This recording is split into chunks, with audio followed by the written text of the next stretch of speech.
السلام علیکم ناظرین، سعید بلوچ ایک نئی ویڈیو کے ساتھ آپ کی خدمت میں حاضر ہے۔ ناظرین، آج اسلام آباد ہائی کورٹ میں 3 MP O سے متعلق ایک کیس کی سماعت ہوئی ہے۔ یہ کیس در حقیقت پاکستان تحریک انصاف کے رہنما شہریار افریدی اور خاتون رہنما شاندانہ گلزار کے جو گرفتاری ہوئی تھی اس سے متعلق تھا۔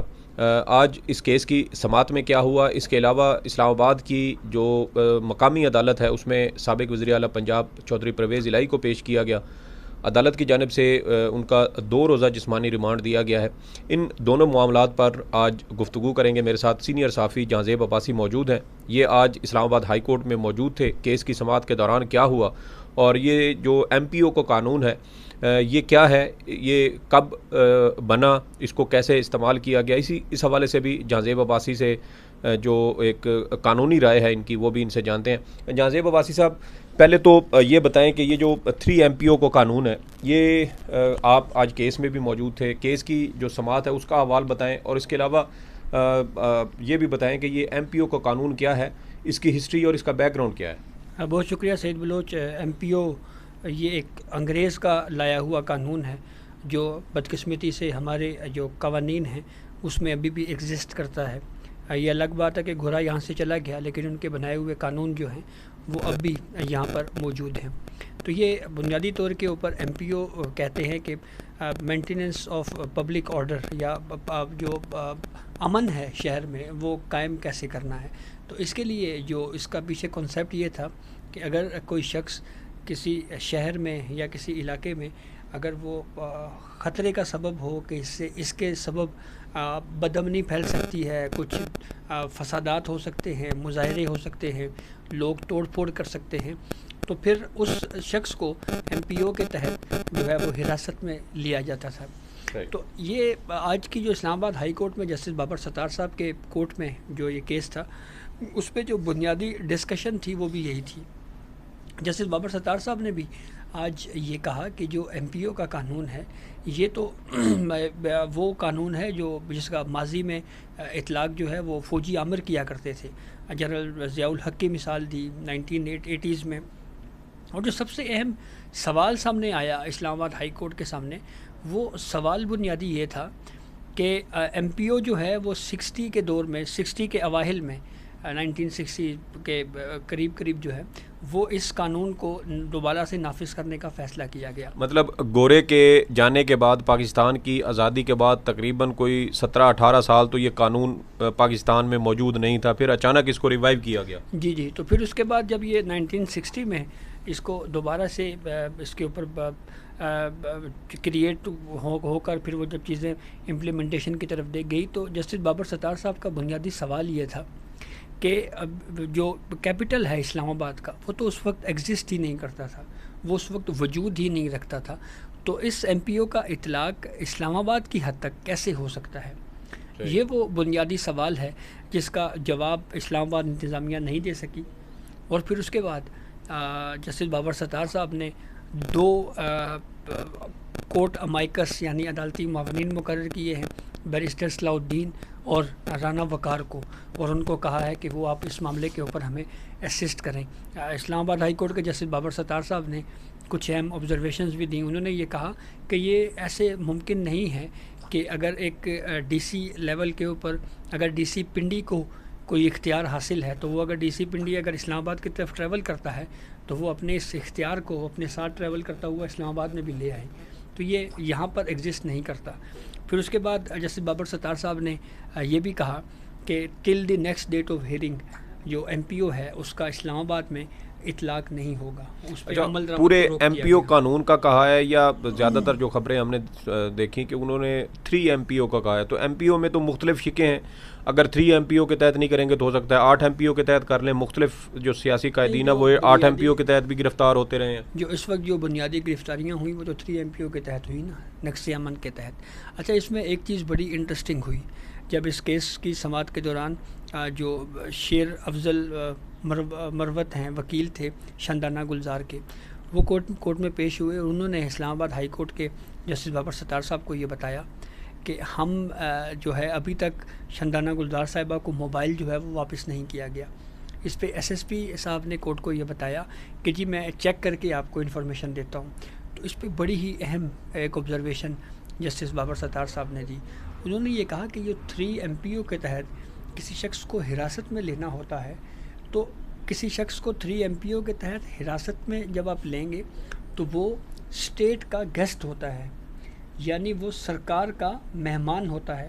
تو اس آبزرویشن سے ایک چیز تو کلیئر ہوئی کہ جو 3 MPO کے تحت گرفتاریاں ہیں وہ اس کو آپ ایز اے ملزم ڈکلیئر نہیں کر سکتے, مطلب اس کے اوپر کوئی الزام نہیں ہے. یہ بیسکلی پریکاشن میئرز کے طور پہ ہوتا ہے کہ ایک انتظامیہ کو یہ اندیشہ ہے کہ یہ خطرہ بن سکتا ہے, تو اس ممکنہ خطرے کو روکنے کے لیے ایک جو اقدام ایک سٹیپ پہلے اٹھا لیا گیا, تو وہ کیونکہ کوئی اوفینس کمٹ نہیں ہوا تو یہ ایک احتیاطی تدبیر کے طور کے اوپر یہ سٹیپ اٹھایا جاتا ہے. تو اس لیے کورٹ نے بالکل واضح کیا ہے کہ یہ جو سرکار ہے اس کے مہمان کے طور کے اوپر اس شخص کو اپنی تحویل میں لیتے ہیں.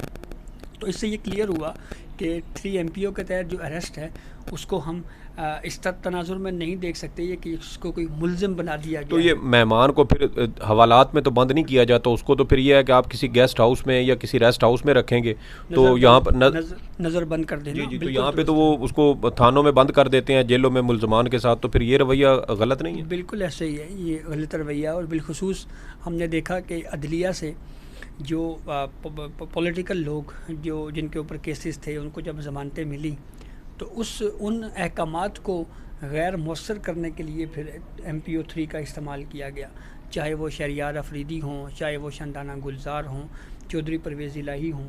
تو اب دیکھیں نا چودھری پرویز الہی صاحب کے ساتھ کیا ہوا. چودھری پرویز الہی کے حوالے سے لاہور ہائی کورٹ نے ایک فیصلہ لیا. انہوں نے یہ کہا کہ چودھری پرویز الہی کو نہ صرف اس کیس میں ہم بیل دیتے ہیں, نیب بھی حراست میں نہیں لے سکتی, 3 MPO کے تحت بھی حراست میں نہیں لے سکتی, اس کے باوجود ان کو حراست میں لیا گیا. اسلام آباد ہائی کورٹ نے پھر دوبارہ کہا جی کہ ان کو رہا کریں. پھر رہا ہوئے پولیس لائن سے واپس جا رہے تھے تو ان کے جو وکیل ہیں سردار عبدالرازق, ان کے کل TV پہ اسٹیٹمنٹ بھی چلتی رہی کہ میں باہر نکل رہا تھا تو پولیس والے واپس آئے اور مجھے گاڑی سے اتارا, میری گاڑی بھی ساتھ لے کے چلے گئے. پھر دوبارہ اریسٹ ڈالی گئی. تو آج پھر اس کے بعد جو پروسیڈنگ ہوئی وہ آپ کے سامنے ہے کہ 2 دن کا مزید ریمانڈ جو ہے وہ دے دیا گیا. مطلب کچھ ایسے طاقتور ادارے یا شخصیات موجود ہیں جو پاکستان کی لوور کورٹس ہوں یا جو ہائی کورٹس ہوں, سپریم کورٹ ہو, وہ اس کے احکامات یا اس کے فیصلوں کو بھی تسلیم کرنے سے انکار کر رہے ہیں. دیکھیں یہ بہت اہم سوال ہے اور یہ اس سوال کا جواب عدلیہ کو خود ڈھونڈنا چاہیے کہ کیا وجوہات ہیں, کن وجوہات کے سبب جوڈیشری کے احکامات کے اوپر امپلیمنٹ نہیں ہو رہا. ایک تاثر تو بالکل واضح ہے, اگر ہم سپریم کورٹ کی حد تک بات کریں تو ہماری عدلیہ جو ہے وہ تو تقسیم ہے, اس کی وجوہات جو بھی ہیں, لیکن اس ڈویژن کا الٹیمیٹلی نقصان یہ ہو رہا ہے جو دیگر بھی پورے ادارے کو ہو رہا ہے. جی پورے ادارے کو ایک طرح سے ہم یہ کہہ سکتے ہیں کہ اس پہ یہ ایفیکٹ کا ایلیمنٹ تو موجود ہے کہ کورٹ آرڈرز کے اوپر امپلیمنٹ نہیں ہوتا. اور ابھی تک ہم نے دیکھا ہے کہ سپریم کورٹ نے ملک بھر میں 9 مئی کے خاص طور پہ جو واقعات ہوئے اس کے بعد جتنے بھی عدالتی احکامات دیے گئے اور پھر ان کی خلاف ورزی ہوئی, ابھی تک سپریم کورٹ کی جانب سے بھی اس پر کوئی مداخلت نہیں کی گئی کہ جو ماتحت عدالتیں ہیں اس کے فیصلوں پر عمل درآمد کیوں نہیں ہو رہا. کیونکہ اگر یہی سلسلہ چلتا رہا تو پھر ایک وقت تو آئے گا کہ سپریم کورٹ کے بھی شاید احکامات کو تسلیم کرنے سے انکار کر دیا جائے. اور بلکہ ماضی قریب میں ہمارے پاس ایک مثال ہے کہ 14 مئی کو سپریم کورٹ نے کہا الیکشن کروائیں اور وہ الیکشن آج تک نہیں ہوئے. دیکھیں اگر سپریم کورٹ کی حد تک بات کریں تو وہ کورٹس بالخصوص ہائی کورٹس کو ریگولیٹ نہیں کر سکتی, کیونکہ اگر وہ ان کو ریگولیٹس کریں گی تو اس کا جو ہے وہ الٹیمیٹلی پھر سوال اٹھے گا کہ انڈیپینڈنس آف جوڈیشری کے اوپر جو ہے وہ ایک حد تک جو ہے وہ مداخلت کی گئی ہے. لیکن اب جو اسلام آباد ہائی کورٹ میں جسٹس بابر ستار صاحب جو اس کیس کو سن رہے ہیں یہ بہت خوش آئند اس وجہ سے ہے کہ کم از کم ایک پریسیڈنٹ کے طور کے اوپر, ایک عدالتی نظیر کے طور کے اوپر یہ ایک ججمنٹ کی صورت میں چیزیں سامنے آئیں گی اور اس فیصلے کی وجہ سے ایک عدالتی مثال کے سبب جو دیگر ہائی کورٹس ہیں وہ بھی اس کے اوپر کوئی فیصلہ کر کے ممکنہ طور کے اوپر ہم یہ امکان ظاہر کر سکتے ہیں کہ ہو سکتا ہے کہ جو 3 MPO ہے اس کو جڑ سے ہی اکھاڑ دیا جائے. اچھا, ماضی میں ہم نے یہ بھی دیکھا ہے کہ پاکستان میں انگریزوں کا ہی بنایا ہوا ایک قانون تھا 124A جو بغاوت کے الزام کے تحت جس پر مقدمات بنتے تھے, اس قانون کا بھی ابھی ماضی قریب میں ہم نے دیکھا کہ بڑا بے دریغ قسم کا استعمال کیا گیا. سابق وزیر اعظم عمران خان اور جو PTI کے کارکنان تھے ان کے خلاف یہ قانون لگا. پھر لاہور ہائی کورٹ نے اس قانون کو ہی کالعدم قرار دے دیا.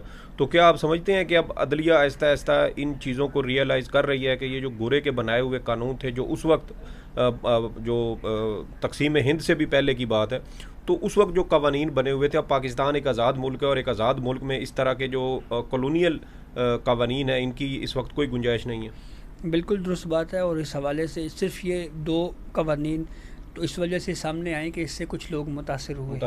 حالانکہ اس سے پہلے بھی بہت سی اس طرح کی پریکٹسز موجود ہیں.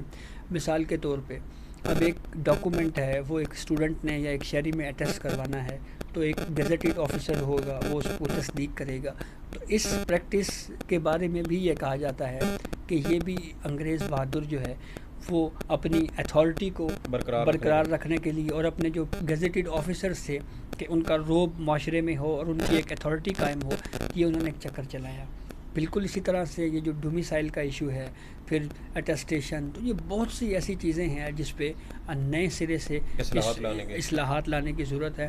تو شاید یہ اس خطے میں یہ واحد پاکستانی ایسا ملک ہے جس میں ابھی بھی وہ قوانین جو ہیں وہ کنٹینیو کر رہے ہیں. ادروائز اگر ہم انڈیا کو دیکھیں تو اس پہ انہوں نے بہت سے چیزیں جو ہیں وہ اصلاحات کر کے وہ چیزیں ختم کی ہیں. اب ہماری جوڈیشری کے اندر دیکھ لیں، سپریم کورٹ کا اپنا فیصلہ ہے کہ اردو میں فیصلے لکھوائے جائیں، اردو میں فیصلے کیے جائیں، اس کے اوپر امپلیمنٹ نہیں ہوا. پھر ایک پٹیشن سپریم کورٹ میں بھی آئی کہ یہ جو جس طرح کے الفاظ استعمال کیے جاتے ہیں پٹیشن میں، پریئر کے، مائی لارڈز اور یہ اس طرح کی بھی کچھ چیزیں وہ ڈسکشن میں رہی. لیکن بہرحال الٹیمیٹلی ہم یہ کہہ سکتے ہیں کہ اس کے اوپر ایک پورا ایک سیل کریٹ ہونا چاہیے، ایک لیگل سیل ہو جو ان تمام قوانین کو اثر نو جائزہ لے. جو پراپرٹیز کے حوالے سے قوانین ہیں، سول کیسز ہیں، کرمنل کیسز ہیں، ان سب کا اثر نو جائزہ لے کے اس کو ونس فار آل ختم کرنے کی ضرورت ہے. اچھا، دوسرا آج کیس ہوا اسلام آباد کی ماتحت عدالت میں. سابق وزیر اعلیٰ پنجاب چودھری پرویز الہی کا 2 روزہ جسمانی ریمانڈ دیا گیا.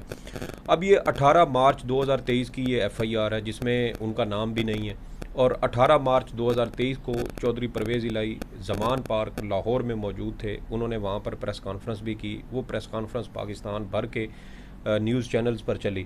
تو جو شخص اس وقت یہاں موجود ہی نہیں تھا تو پھر نامعلوم افراد میں بھی، یا جو اس میں ملزمان میں آ جاتے ہیں جی کہ اس کو کسی کو اس میں شامل کرنا ہو تو اس کو کر دیا جاتا ہے، تو اس میں بھی اس کو کیسے شامل کیا گیا اور پھر عدالت نے اس کے اوپر 2 روزہ جسمانی ریمانڈ بھی دے دیا؟ دیکھیں، اس کو ایک پولیٹیکلی ایک کومنٹ اس پہ کیا جا سکتا ہے، سیاسی کومنٹ ہے. اور وہ سیاسی کومنٹ یہ ہے کہ شاید کسی جگہ کے اوپر یہ رائے پریویل کر رہی ہے کہ جو ساری زندگی ہمارے ساتھ رہے اب وہ ہمیں آنکھیں نہیں دکھا سکتے. تو یہ وہی کچھ لگ رہا ہے. تو آپ کے خیال میں یہ جو اسٹیبلشمنٹ ہے وہ نشانہ بنا رہی ہے چودھری پرویز الہی کو؟ دیکھیں، یہ کلیم تو پولیٹیکل پارٹی کا ہے اور PTI یہی تو کہہ رہی ہے کہ ہمیں کارنر کیا جا رہا ہے. تو وہ کس کی طرف اشارہ کر رہی ہے؟ وہ یہی تو اشارہ ہے. تو آپ کے خیال میں جو جج ہیں وہ ان کو نہیں چاہیے تھا کہ وہ اپنا آزادانہ ذہن استعمال کرتے، FIR کا متن پڑھتے اور پھر خود اس چیز کا فیصلہ کرتے کہ جو شخص یہاں پر موجود ہی نہیں تھا، اس کا FIR میں نام ہی نہیں ہے اور اس کو وہ 2 روزہ جسمانی ریمانڈ پر پولیس کے حوالے کر رہے ہیں، جوڈیشل کر دیتے تو وہ زیادہ بہتر نہیں تھا؟ بس اب 2 روزہ جسمانی ریمانڈ ہو گیا ہے. اب دیکھیں اب نیکسٹ ہیئرنگ کے اوپر کیا ان کو ریلیف ملتا ہے، کیا نہیں ملتا. کچھ لوگ تو یہ بھی کہہ رہے ہیں کہ پرویز الہی صاحب کو ایک second political leader of Pakistan Tehreek Insaf کے طور کے اوپر بھی وہ سامنے آ سکتے ہیں، وہ اس پارٹی کو لیڈ بھی کر سکتے ہیں. لیکن پھر سوال وہی ہے کہ اگر مائنس عمران خان ہوا تو کیا پارٹی ایگزسٹ کرے گی یا نہیں. بہت سی چیزیں ہیں، جیسے شاہ محمود قریشی صاحب کے حوالے سے پہلے یہ کہا گیا کہ بھائی اب پارٹی کو وہ لیڈ کریں گے. پھر یہ سوال بھی اٹھا کہ بھائی وہ باہر کیوں ہیں، لیکن انہوں نے تو پریس کانفرنس میں وہ چیزیں کہنے سے انکار کر دیا اور اس کے فوری بعد 2 روز پرانے مقدمے میں ان کو گرفتار کر لیا. جی بالکل ایسے. اور یہ وہی پرویز الہی ہیں جب وہ حکومت میں تھے PTI کی تو اس وقت بھی یہ باتیں مشہور ہوئی تھی کہ انہوں نے شیروانی سلا رکھی ہے لیکن وہ خیر پہن نہیں سکے. صحیح. اچھا، بہت شکریہ جہاں زیب عباسی صاحب. یہ آج کی کچھ اہم تفصیلات تھیں اسلام آباد سے. سابق وزیر اعلیٰ پرویز الہی کو ایک ایسے مقدمے میں نامزد کیا گیا جس میں وہ یہاں اسلام آباد کی حدود میں موجود ہی نہیں تھے آن دا ریکارڈ چیزیں ہیں کہ پرویز الہی 18 مارچ 2023 کو لاہور زمان پارک میں موجود تھے، وہاں انہوں نے پریس کانفرنس بھی کی، اور اس کے باوجود نامعلوم افراد کی جو فہرست ہے اس کے اندر ان کا نام ڈال کے ان کی یہاں گرفتار ان کو کیا گیا، اور آج اسلام آباد کی مقامی عدالت میں ان کا 2 روزہ جسمانی ریمانڈ بھی دیا گیا۔ پاکستان کی عدلیہ گزشتہ چند ماہ سے جس طرح کا برتاؤ یا جس طرح کا ان کا جو رد عمل آ رہا ہے، ان کا جو طریقہ کار ہے قانون پر عمل درآمد کے حوالے سے، وہ یقیناً بہت سارے سوالات کو جنم ضرور دے رہا ہے۔ یہ آج کی اپڈیٹس تھیں۔ سعید بلوچ کو اجازت دیں، اللہ حافظ۔